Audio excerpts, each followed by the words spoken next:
ಆತ್ಮೀಯ H16 news ಅರ್ಥಾತ್ ಸೀತಾರಾಮ್ ನ್ಯೂಸದ ವೀಕ್ಷಕರೇ, ನಾನು ನಿಮ್ಮವ ಎಂ ಆಯುಧ ಮಲ್ಲಪ್ಪ ಜೊತೆ ಅವರು. ತಾವು ಈಗ ಸುದ್ದಿಗಳ ಲೋಕಕ್ಕೆ ಎಂಟ್ರಿ ಹೊಡಿತಾ ಇದ್ದೀರಿ. ಈ ಸುದ್ದಿಗಳನ್ನು ಪ್ರತಿಯೊಂದು ನೋಡೋ ಜೊತೆಗೆ ನಿಮ್ಮ ಅಭಿಪ್ರಾಯಗಳನ್ನು ಹಚ್ತಾ ಇರಿ. ಯಾಕಂದರೆ ಈ ಸುದ್ದಿಗಳು ನಿಮಗಾಗಿ, ನಿಮ್ಮ ಬದುಕಿಗಾಗಿ, ನಿಮ್ಮ ವೈಚಾರಿಕೆಗಾಗಿ, ನಿಮ್ಮ ತಿಳುವಳಿಕೆಗಾಗಿ ಅನ್ನೋದು ನಿಮಗೂ ಗೊತ್ತು. ಜೊತೆಗೆ ನಮಗೂ ನಿಮ್ಮೊಂದಿಗೆ ಇದೊಂದು ಮಾತಾಡುವಂಥ ಜೊತೆಗೆ ಸುದ್ದಿಗಳನ್ನು ಬಿಡುವಂಥ ಕೆಲಸ. ಈ ಕೆಲಸದಲ್ಲಿ ನಾವು ನಿಮ್ಮೊಂದಿಗಿದ್ದೀವಿ ಅಂತ ಹೇಳ್ತಾ ನೋಡ್ತಾ ಇರಿ ಸುದ್ದಿಗಳನ್ನು. इनसे मंजूनाथ धर्मस्थल क्षेत्र का ऊपर कुछ लोग गलत अंजाम लगाया था. उसका बारे में भारतीय जनता पार्टी विधानसभा में उधर ही हम कुछ एमएलए लोग बात किया था. बाद में हर क्षेत्र से हमारा भाजपा कार्यकर्ता एमएलए के साथ धर्मस्थल चलो ऐसा करके बहुत लोग हर रोज आने के लिए शुरू किया था. बाद में हमारा भारतीय जनता पार्टी का अध्यक्ष BY विजेंद्र और हमारा नेता लोग बैठ के एक समावेश करने के लिए, धर्मस्थल चलो एक समावेश करने के लिए हम डिसाइड कर दिया था. तो ये आज 1 बजे को बहुत बड़ा प्रोसेशन में जाके हमारा धर्मस्थल में एक बहुत समावेश करने के लिए डिसाइड किया था. कल से बहुत लोग आ चुका है. अभी सुबह आने के लिए बहुत हजारों लोग आने के लिए चालू किए. मेरा ख्याल से 1 लाख का ऊपर लोग इधर जमा हो जाएगा. फिर हमारा पूरा MP लोग, MLA, MLC, XMLA नेता लोग पूरा लोग इधर आया है. इधर कुछ पॉलिटिक्स नहीं है. भारतीय जनता पार्टी का इरादा ऐसा है, देश का बारे में और धर्म का बारे में, ऐसा धर्म केंद्र का विरुद्ध षड्यंत्र करने का समय, हर समय में भी भारतीय जनता पार्टी का आवाज पहले आ चुका है. ऐसा आवाज 15 दिन से हम चालू किया है. आज का वो बहुत बड़ा फंक्शन का होने के बाद एक संदेश देने के लिए हम डिसाइड किया है.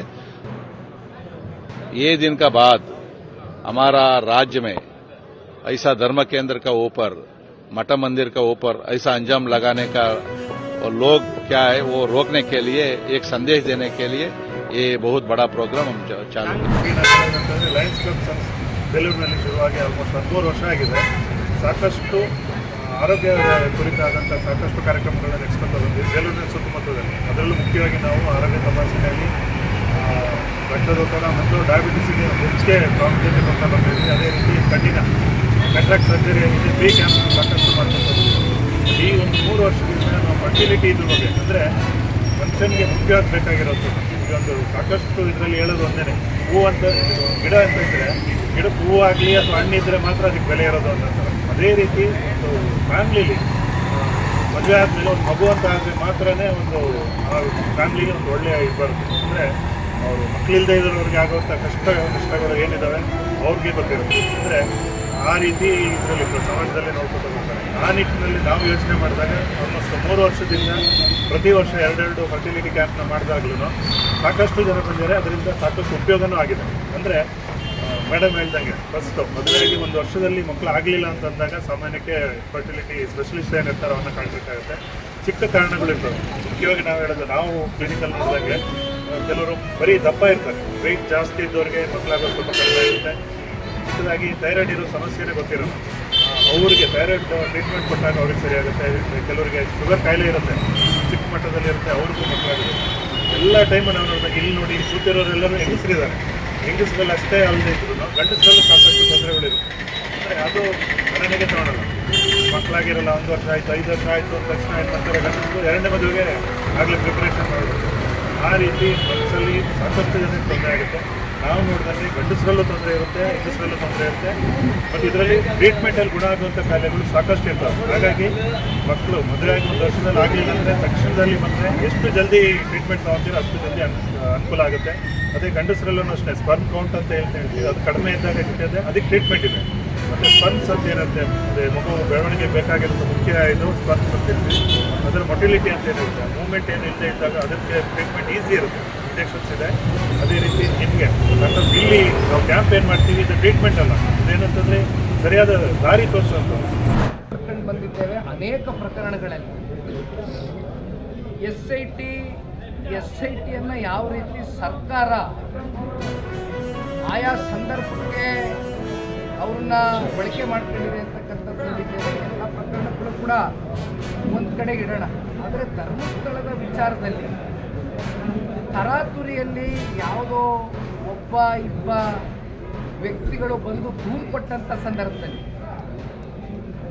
ಆ ವ್ಯಕ್ತಿ ಯಾತಕ್ಕೋಸ್ಕರ ದೂರು ಕೊಟ್ಟರು, ಆ ವ್ಯಕ್ತಿಯ ಹಿನ್ನೆಲೆ ಏನು, ಅದರ ಹಿಂದಿನ ಇರ್ತಕ್ಕಂಥ ಉದ್ದೇಶ ಏನು, ಯಾವ ಕೂಡ ಗಂಭೀರವಾಗಿ ಅದನ್ನು ಪರಿಗಣನೆಗೆ ತಗೊಳ್ದಿರ ಏಕಾಏಕಿ ತರಾತುರಿಯಲ್ಲಿ ಎಸ್ ಐ ಟಿಯನ್ನು ರಚನೆ ಮಾಡಿರ್ತಕ್ಕಂಥದ್ದು ನೋಡಿದಾಗ ಎಲ್ಲೋ ಒಂದು ಕಡೆ ಸರ್ಕಾರ ಯಾಕೆ ಈ ರೀತಿ ನಡ್ಕತ್ತು ಅಂತಕ್ಕಂಥದ್ದು ಪ್ರತಿಯೊಬ್ಬರಲ್ಲೂ ಕೂಡ ಒಂದು ಪ್ರಶ್ನೆ ಕಾಡ್ತಾ ಇದೆ. ಏಕೆಂದರೆ ಇಲ್ಲಿ ಈ ಯೂಟ್ಯೂಬ್ ಚಾನಲ್ಲು ಕೆಲವೊಂದಷ್ಟು ಯೂಟ್ಯೂಬ್ ವ್ಯಕ್ತಿಗಳನ್ನ ಎಲ್ಲ ಅಂತ ಹೇಳಲಿಕ್ಕೆ ಹೋಗೋದಿಲ್ಲ, ಎಪಿಸೋಡಲ್ಲಿ ಯಾರು ಇನ್ವಾಲ್ವ್ ಆಗಿದೆ ಅವರೆಲ್ಲರೂ ಕೂಡ ಇವತ್ತು ರಾಜರೋಷವಾಗಿ ಇನ್ನೂ ಓಡಾಡ್ತಾ ಇದ್ದಾರೆ. ಆ್ಯಕ್ಚುಲಿ ನೀವು ತನಿಖೆ ಮಾಡಬೇಕಾಗಿರ್ತಕ್ಕಂಥದ್ದು ಯೂಟ್ಯೂಬ್ ಚಾನಲ್ನಲ್ಲಿ ಯಾರ್ಯಾರು ಎಪಿಸೋಡ್ಗಳು ಕ್ರಿಯೇಟ್ ಮಾಡಿದ್ರು ಅವ್ರ ಮೇಲೂ ಕೂಡ ನೀವು ಇವತ್ತು ಬಹಳ ಗಂಭೀರವಾಗಿ ತನಿಖೆ ಮಾಡಬೇಕಾಗಿತ್ತು. ಆದರೆ ಅವ್ರ ಕೈಯನ್ನು ಬಿಟ್ಟಿದ್ದಾರೆ ಸರ್ಕಾರ. ಎಸ್ ಐ ಟಿ ಯಾವ ರೀತಿ ಅವ್ರು ತನಿಖೆ ಮಾಡ್ತೆಲ್ಲ ನೋಡಿದ್ವಿ, ನಾವೆಲ್ಲ ಮಾಧ್ಯಮ ಸ್ನೇಹಿತರು ತೋರಿಸ್ತಿದ್ವಿ. ಒಂದಷ್ಟು ಯೂಟ್ಯೂಬ್ ಚಾನಲ್ಸ್ನ ಮಾಲೀಕರುಗಳು ಏನು ಭಾಳ ಆರಾಮಾಗಿ ಕೈ ಅಳ್ಳಾಡಿಸ್ಕೊಂಡು ಏನೂ ಆಗಿಲ್ಲ, ನಮಗೇನು ಮಾಡ್ಕೊಳಕ್ಕಾಗಲ್ಲ ಅನ್ನೋ ಮಟ್ಟಕ್ಕೆ ಮಾಧ್ಯಮದಲ್ಲಿ ತಾವೇ ಪ್ರಚಾರ ಮಾಡಿದ್ದೀರಿ. ಅವ್ರ ವರ್ತನೆಯನ್ನು ನೋಡಿದ್ದೀವಿ, ಅವ್ರ ಬಾಡಿ ಲ್ಯಾಂಗ್ವೇಜ್.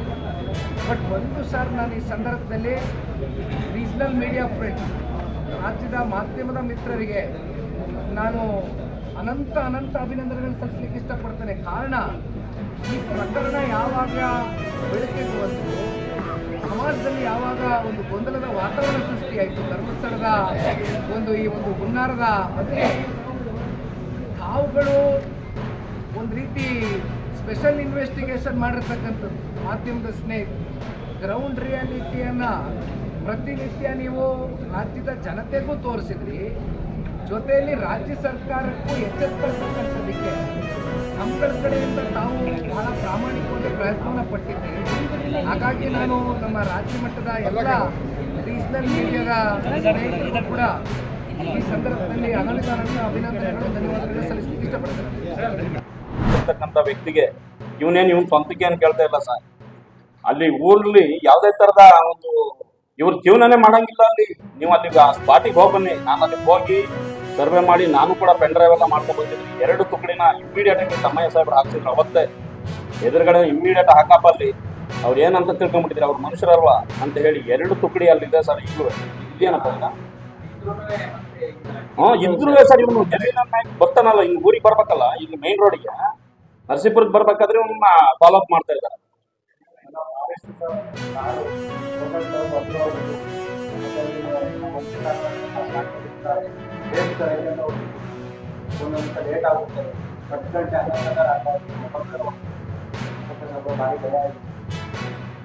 ದಯಮಾಡಿ ನಿಮಗೆ ಭೀಮ ವಂದನೆ ಹೇಳ್ತಾ ಈ ಗೋಷ್ಠಿನ ಇಲ್ಲಿಗೆ ಸಮಾಪ್ತಿ ಮಾಡ್ತಾ ಇದ್ದೀವಿ.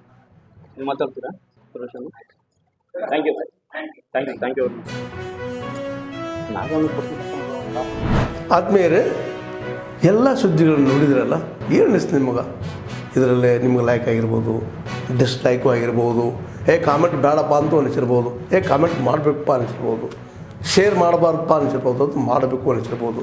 ಏನಾದರೂ ಆಗಲಿ ಶೇರ್ ಮಾಡ್ತಾಯಿರಿ, ಈ ನ್ಯೂಸ್ಗಳನ್ನ ಹಂಚ್ತಾ ಇರಿ, ಜೊತೆಗೆ ಇದಕ್ಕೆ ಸಬ್ಸ್ಕ್ರೈಬ್ ಆಗ್ತಾಯಿರಿ ಅಂತ ಹೇಳ್ತಾ H16 ನ್ಯೂಸ್ ಅರ್ಥಾತ್ ಹೇ ಸೀತಾರಾಮ್, ಇದು ಸತ್ಯದ ಕೈಗೆ ನಡಿ. ವಂದನೆಗಳು.